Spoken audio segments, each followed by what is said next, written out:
Okay. May panonoorin na naman po tayo. Ito'y galing po sa ating Pinas News Insider. Ano na naman kaya ang kaganapan dito, mga kaibigan? Palasyo hinatulan. Ito ang matinding utos ng Korte Suprema. Yan po ang thumbnail ng ating panonoorin ngayon na galing sa Pinas News Insider. Ito pa ang title. Malaking good news ito. Nagdesisyon na ang Korte Suprema. Yan. Question mark. 10 days hatol. Palasyo, Kongreso, Senado, iyak. Yan, patungkol po dyan ng ating panonoorin, mga kapatid. Siyempre, kung babagal-bagal ang inyong internet, nandiyan po ang fiber ni Juan sa aking ilalim. Ang internet ko, yan, nakalagay yun, 097, ayan, dyan po ang contact number. Kontakin nyo na. Baka available na po sa inyong lugar ang fiber ni Juan. Sayang, ang bilis po ng internet nila at ang mura-mura pa. Okay, i-play na natin. Ano po ba ang meron sa balitang ito ng ating mabigyan ng opinyon? Ito ang balita ngayon, trending at pinag-uusapan ngayon sa mundo ng social media. Ang di umano'y balita, Supreme Court of the Philippines, tila binasag na ang katahimikan at nagsalita na. May matinding utos sa Malacanang at tila sinampal ng buong katotohanan at kahihiyan ang Palasyo, Senado at Kongreso. Matapos nitong pinasinungalingan ang di umano'y pagbubunyag ng dating Pangulong Duterte at Congressman Ungab patungkol sa mga nakakabahalang nangyayari sa BICAM na di umano'y may mga nakitang blank pages na pirmado pa mismo ng mga senador at kongresista. Pero bago ang lahat, kung bago ka pa lamang sa aming channel, please huwag kalimutang mag-like, subscribe at click ang notification bell para mas maging updated ka palalo sa lahat pa ng bagong video na i-upload namin. At eto na nga mga kababayan, sadyang totoo talagang kasabihan na walang lihim ang hindi mabubunyag at hindi mananaigang kasinungalingan laban sa katotohanan. Matapos ang pananahimik, Supreme Court of the Philippines tila binasag na ang katahimikan at katotohanan sa publiko at tila nasampal ng katotohanan ang di umano'y mga kabulastugan ng gobyernong ngagba ngayon, lalong-lalo na ang Palasyo, Senado at Kongreso. Matapos nitong ipinagtanggol ang di umano'y kapalpakan ng gobyernong ngagba ngayon at pinasinungalingan ang nakakagulat na pagbubunyag ng dating Pangulong Duterte tungkol sa mga blank pages sa 2025 national budget. Ayon pa sa nilabas na pahayag at pinag-utos ng Korte Suprema, and I quote, inatasan ng Korte Suprema ang House of Representatives, ang Senado at si Executive Secretary Lucas P. Bersamin na magkomento sa loob ng 10 araw sa petisyon na kumikwestiyon sa constitutionality ng Republic Act No. 12116 o ang General Appropriation Act of Fiscal Year 2025 GAA. Ayon pa sa petitioner na GR No. 277975 na sina Victor D. Rodriguez, Isidro T. Ungab, Rogelio A. Mendoza at iba pa, labag umano ang GAA sa konstitusyon dahil hindi ito naglaan ng mandatory funding para sa PhilHealth. Labag din umano sa batas ang pagtaas ng mga operation ng higit pa sa rekomendasyon ng Pangulo. At eto na nga ang sinasabi ko, yung hinahanap ko, mga kapatid.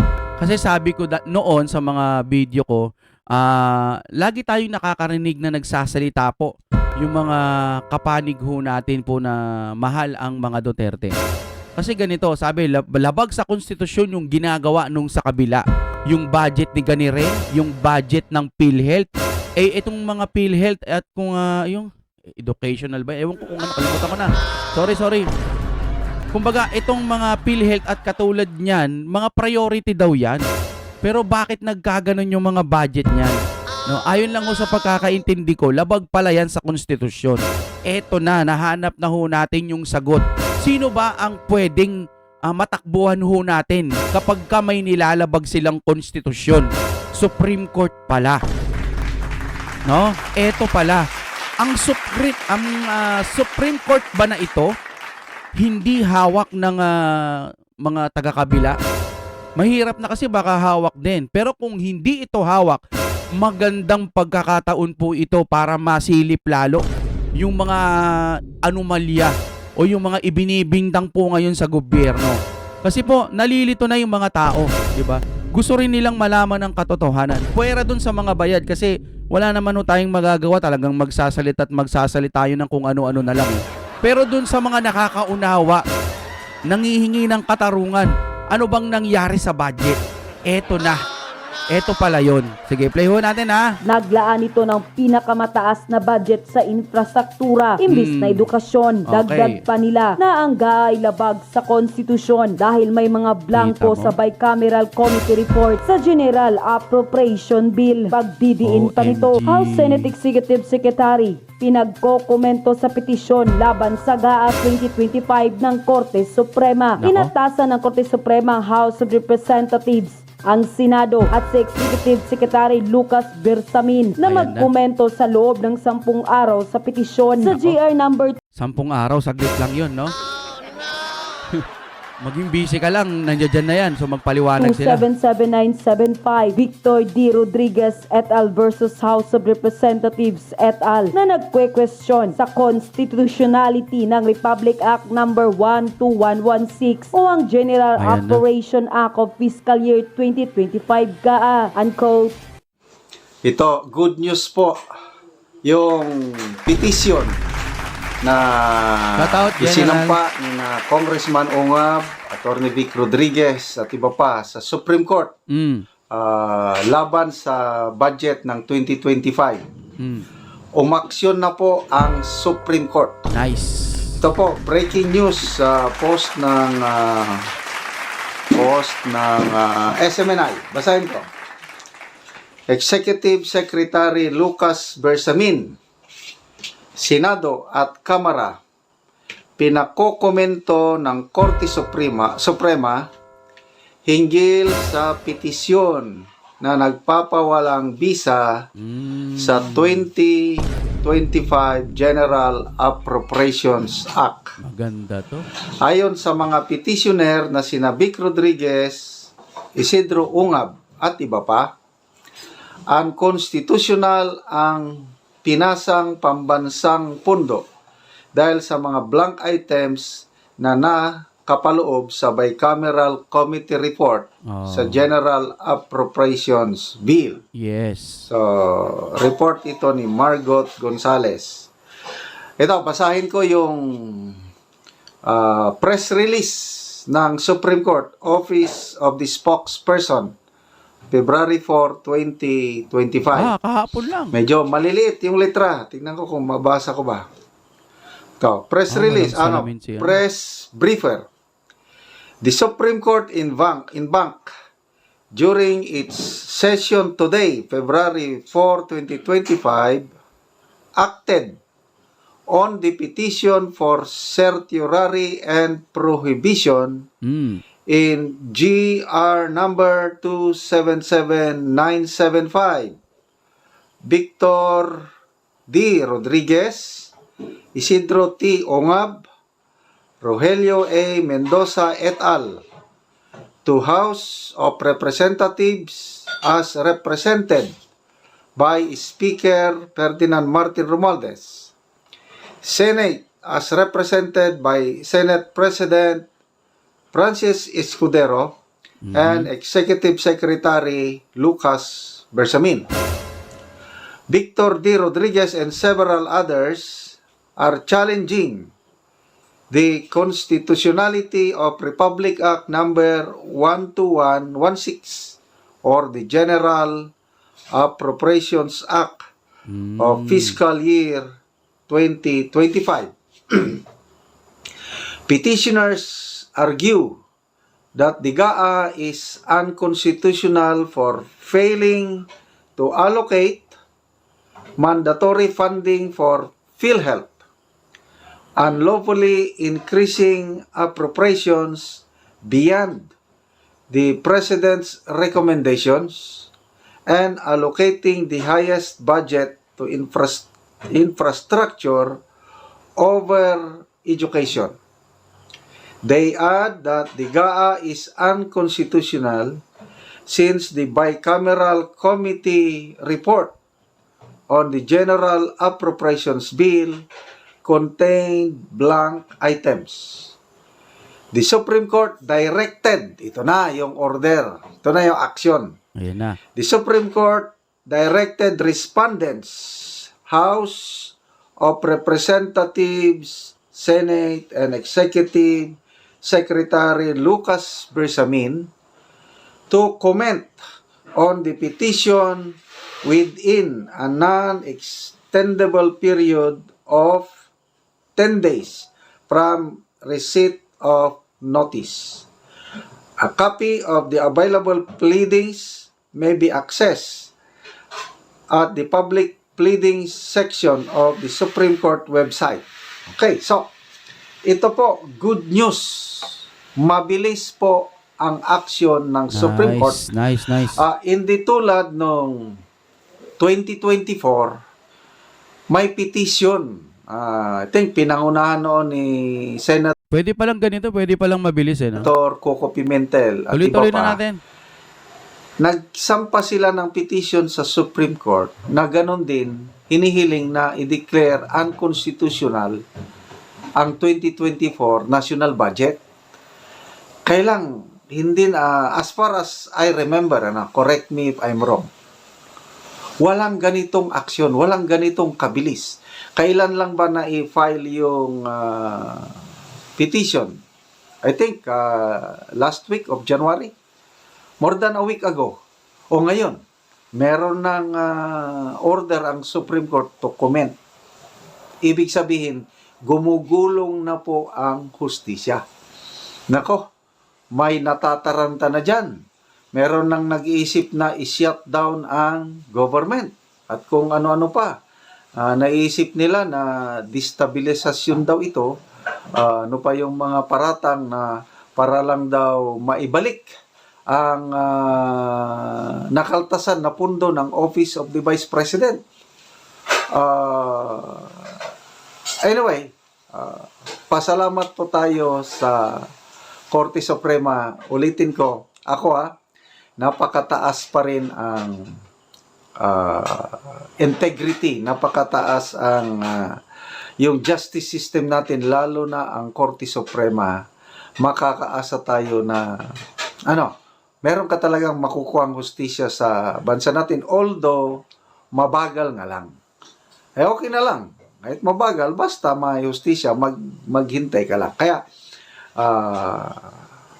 hintayin natin ang sagot. Ang huling paliwanag ni Congresswoman Stella Kimbo na hindi daw yung staff ng Appropriations Committee or Finance Committee ang nag-fill in the blanks. Hindi daw. Unconstitutional, sabi ni Congresswoman Kimbo. Ang tanong, sinong nag-fill up? Wala. Hindi nila masagot-sagot sino ang nag-fill up. Kaya ito ngayon, mabuti at umaksyon na ang Supreme Court, malalaman na natin na magpasalamat tayo kay Attorney Vic dahil mapansin nyo sa Attorney Vic, araw-araw nagla-live siya sa kanyang Facebook page o sa kanyang YouTube channel, yung Third Floor Studio.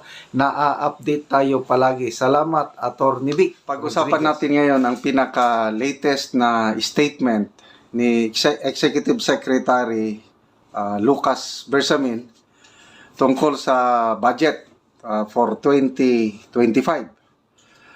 Basahin ko muna yung kanyang statement.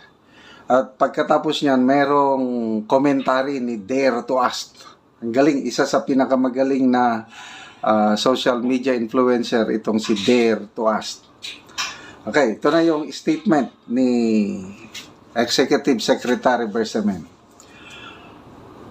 What should be remembered is that the President directly vetoed the largest amount of appropriations in history. Ayan. Pinakamalaking amount ang nabeto. No president before him had ever so deeply and comprehensively purged the budget of unnecessary items. He later directed within the powers vested in him the rechanneling of billions in funds to projects and programs that create social good, spur progress and serve the welfare of the people. Yan, ganda, no? There are now stricter conditionalities for budget releases, ensuring alignment with national priorities and protection from partisan interests. Having undergone adjustments permitted by law, the funds will be released transparently and in accordance with good governance principles and laws. Wow, good governance daw sila. All of this stems from the recognition that financing the budget is shouldered by the people. Therefore, the implementation must honor the sacrifices they have made. Wow, tayo daw, mga taxpayers. Ito daw ginagawa ng PBBM administration, it's an honor to the taxpayers. Okay, ano yung ipinagmamayabang ng Executive Secretary na largest amount vetoed in appropriations history? Yung 100, babasahin natin itong kana. Kasi kung di mo alam ang facts, maniniwala ka agad, mapapalakpak ka na tunay nga, ang laki ng binito ng Pangulo. Kailang ito ang facts. Sabi ni Dare to Ask, hala, si E.S. Bersamin made a very cunning statement. Ano yung cunning? Cunning, yung bang minaro. Pampa-headline, sabi na, pampalabas lang. A carefully worded line, largest amount of appropriation in history. Okay. Ang appropriations kasi can be classified into program and unprogram. Okay. With all due respect to our former Chief Justice, Sir, ang nabeto po ni BBM na may tunay na epekto sa 2025 national budget is only 26 billion DPWH pet projects insertions out of the 300 plus billion na siningit ng mga mambabatas. Okay. So yung 26 billion na yan na nabeto, yan may pundo, program funds. Okay. The other vetoed amount ni PBBM na 168 billion from unprogrammed appropriations, wala po itong effect sa kaban ng bayan kasi nga po wala pa itong pundo. Hindi po ito napunduhan, standby appropriations lang po ito. Bodol type of veto po ito. Hindi po ba ang biggest veto in history na may totoong tinanggal talaga na siningit ng Congress ay ang 95.3 billion ni President Duterte? Ping Lacson repeatedly said na ito ang biggest veto, substantive veto po ito. So, ito, ipinagmamayabang ngayon ng palasyo, yung beneto ng presidente is, ilan ito? 194 billion. Kaya largest daw yan sa history, sa kasaysayan ng bansa. Totoo nga, 194 kaya lang, may dalawang klase. Yung binito, mayroon yung program. Ang program na nabeto, 26 billion lang, may pundo po yun. Yun, counted, yun talaga, na isave yung pera at magamit sa iba. Yung 168 billion, wala namang pundo. Anong klaseng beto yung walang pundo? Kaya ito, yung sabi ni Dare to Ask na palabas lang, pampasikat lang na beto para maipagmayabang nila, itotal nila yung 168 billion na walang pundo, i-plus nila sa 26 billion na may pundo, yun, 194. Napakalaki nga. Kaya lang, hindi nyo na po maloko ang taong bayan ngayon kasi ang dami ng mga vloggers na nagpapaliwanag at salamat kay Dare to Ask. na nagpaliwanag tungkol nito. So, wag po tayong basta-basta maniwala na largest veto in our nation's history yung 194 billion na bineto ng Pangulong Marcos, dahil ang katotohanan 26 billion lang ang talagang nabeto na may pundo. Ang pinakamalaki yung ginawa ni President Duterte noong 2019 budget yon na 95.3 billion. Yan po ang katotohanan according to us. Okay, so ito, magbasa lang tayo sa mga statements, ano? Sine excentriciam. Sabi niya, grabing deceptive sa mga tao ang admin na ito. It is revolting. If it weren't for you there to us, a number of people would have fallen for their sleazy, insidious sleights of hand. Thank you for your enlightening post. Abi Tauros, ulyanin na kasi, bakit dyan pa sa Malacanang dagdagan pang Buds Mike Kenyo, sabi niya, nakakatawa na lang sila. Pards Earl, fake news itong ES na ito. George Roses, tanda na, sinungaling pa. LC Aquino Lumabi, matanda na si Lucas Bersamin. So, lahat ng mga comments negative po sa pahayag ng Executive Secretary. Mga kaibigan, maraming salamat sa inyong panonood palagi sa ating mga videos. Yung income na nakukuha natin sa inyong panonood, ginagamit natin pagtulong sa Talaandig Tribe sa Bukidnon. Namimigay tayo ng libreng yero at pako. Bukas magdi-deliver tayo ng 200 na pieces na yero, that is equivalent to 20 houses. So, salamat sa inyong suporta. At yun na nga mga kababayan, ano na ang masasabi mo? Kung mayroon kayong hinaing at komento patungkol sa balitang ito, please comment down below. Pag-uusapan natin yan sa comment section. At kung nagustuhan nyo ang video, ay huwag kalimutang mag-like at i-share na din para mas marami pang makaalam at umabot ito sa marami sa ating mga kababayan. Maraming salamat po!